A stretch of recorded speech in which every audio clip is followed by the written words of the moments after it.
At 12 years old, I started bleeding with the moon and beating up boys who dreamed of becoming astronauts.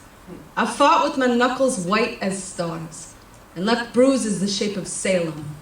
There are things we know by heart and things we don't.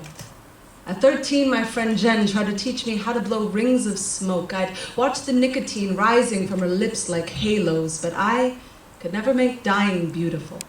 The sky didn't fill with colors. The night I convinced myself veins are kite strings you can only cut free. I suppose I love this life, in spite of my clenched fist. I open my palm and my lifelines look like branches from an aspen tree, and there were songbirds perched on the tips of my fingers, and I wonder if Beethoven held his breath the first time his fingers touched the keys, the same way a soldier holds his breath the first time his finger clicks the trigger. We all have different reasons for forgetting to breathe, but my lungs remember the day my mother took my hand and placed it on her belly and told me the symphony beneath was my baby sister's heartbeat, and I knew life would tremble, like the first tear on a prison guard's hardened cheek, like a prayer on a dying man's lips, like a vet holding a full bottle of whiskey, like an empty gun in a war zone. Just take me. Just take me. Sometimes the scales themselves weigh far too much. The heaviness of forever balancing blue sky with red blood. We were all born on days when too many people died in terrible ways. But you still have to call it a birthday, y'all.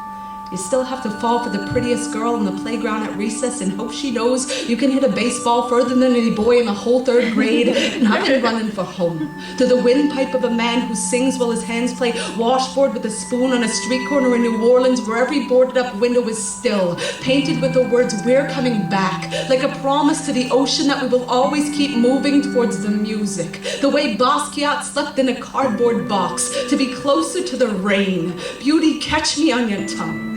Thunder, clap us open.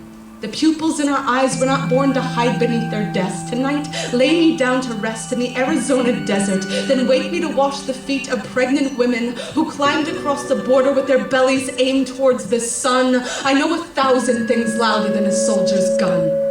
I know the heartbeat of his mother. Don't cover your ears, love.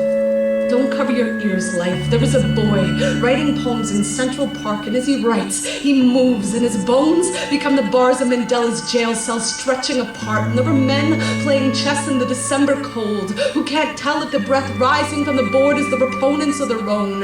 And there's a woman on the stairwell of the subway swearing she can hear Niagara Falls from a rooftop in Brooklyn. And I'm remembering how Niagara Falls is a city overrun with vendors and traffic and strip malls, and one incredibly brave river that makes it all worth it, y'all. I know this world is far from perfect. I am not the type to mistake a streetlight for the moon. I know our wounds are deep as the Atlantic, but every ocean has a shoreline, and every shoreline has a tide that is constantly returning to wake the songbirds in our hands, to wake the music in our bones, to place one fearless kiss on the mouth of that brave river that has to run to the center of our hearts to find its way home.